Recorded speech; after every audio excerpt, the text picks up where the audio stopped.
მინდა ვისარგებლო დღევანდელი დღით მოგილოცოთ დამდეგი შობა ახალი წელი ისურვოთ ყველაფერი რაც კი ადამიანურ სიხარულს წარმოადგენს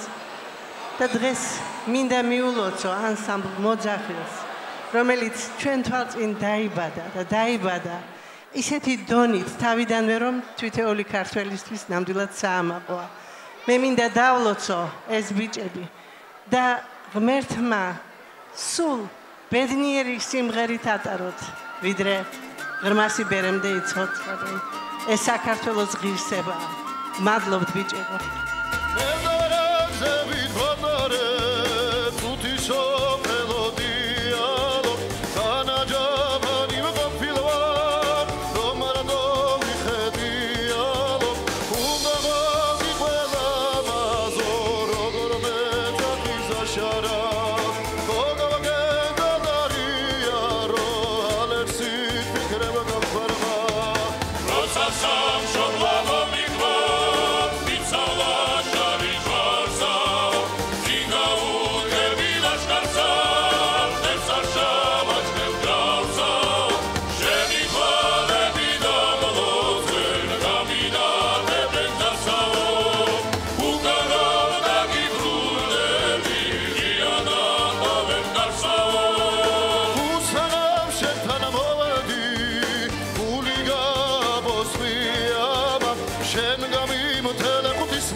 Shut up.